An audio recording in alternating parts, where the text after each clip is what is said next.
অভিযানের নামে টাকা হাতিয়ে নেওয়ার অভিযোগ। জানা যায় গত 20 আগস্ট সন্ধ্যা 7টার সময় কুমিল্লা মুরাদনগর উপজেলা বাকরাবাদ বাজারে সমবায় সমিতিতে মাদক বিরোধী অভিযান পরিচালনা করেন।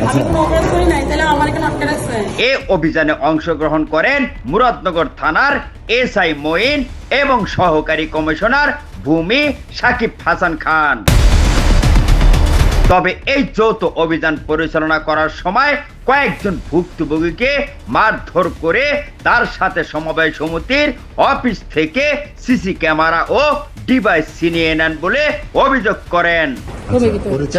চেক করছে মানে রুম একবারে পুরা মানে ইয়া করছে, তদন্ত করছে, কিছুই পাই নাই। স্যাররা বলছে কিছু পাই নাই। তখন আবার মানে তারা ফোন দিয়ে মানে বড় স্যাররা ফোন দিয়ে আনা হয়েছে। আচ্ছা, তো উনাকে আনলো কেন? আনছে 50 লাখ টাকা দাবি করছে। কার কাছে? আমাদের কাছে। তবে ওই মুহূর্তে সমবায় সমিতিতে উপস্থিত ছিলেন আব্দুল আল মামুন। পরে আব্দুল আল মামুনকে আটক করলে তার বাবা হাজী কবির আহমেদ ঘটনাস্থলে উপস্থিত হন। এটা খেলনা ওই গ্যাস পরে যে গ্যাস লাইট পিস্তলের মতো বাঙ্গাসুরা এটা ভাইছে, এটা তারা নোট করছে।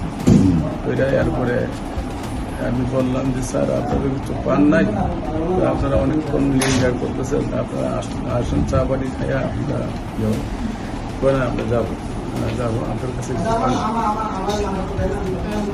হ্যাঁ, তারপরে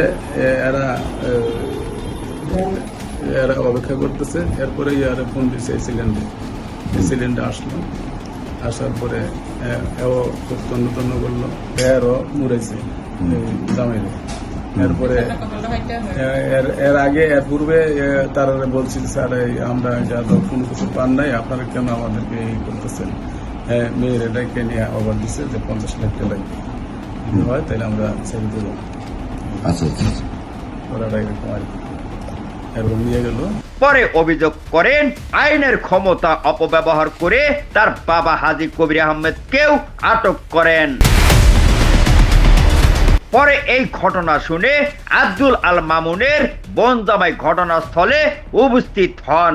পরে তাকে ওনাকে মারধর করে আটক করেন। পরে ঘটনাস্থল থেকে রাত 8টার সময় আব্দুল আল মামুন ও তার বোন জামাইকে আটক করে মুরাদনগর থানা পুলিশ নিয়ে আসেন।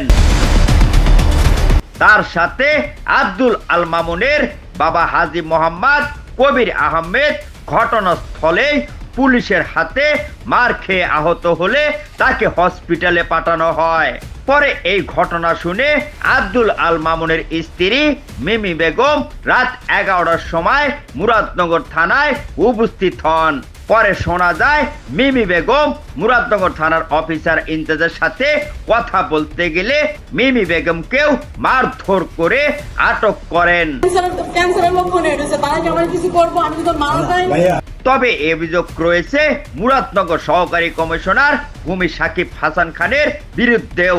তার একটি কল রেকর্ডে শোনা যায় অভিযানের পরিচালনা করার সময় তাদের কাছ থেকে কিছুই পাওয়া যায়নি। তাহলে প্রশ্ন এখন, কেন আটক করলেন এবং তার সাথে একটি মাদক মামলা এবং একটি পুলিশ মারধরের মামলাও সাজিয়ে কেন দেওয়া হলো? মোবাইল কোর্টের আওতায় সন্দেহজনকভাবে তাকে নেশাগ্রস্ত অবস্থায় পাওয়া যায় এবং তার এখানে সেগুলো পরবর্তী সময়ে পর্যাপ্ত আলামত পাওয়া যায়নি। পরে অভিযোগকারীরা অভিযোগ করেন সহকারী কমিশনার ভূমি ড্রাইভার নাকিও 50 লাখ টাকাও দাবি করেছেন। আরো অভিযোগ উঠেছে মুরাদনগর অফিসার ইনচার্জের বিরুদ্ধেও। রাত 11টার সময় যখন আল মামুনের স্ত্রী তার স্বামীকে এবং বোন জামাইয়ের বিষয়ে জানতে চায়, তখনই তাকে নাকি জোরপূর্বক ভাবে মানুষের সামনে মারধর করেও আটক করেন এবং 2টি মিথ্যা মামলাও সাজিয়ে দেন। মোহাম্মদ রেজা, কুমিল্লা ক্রাইম বার্তা।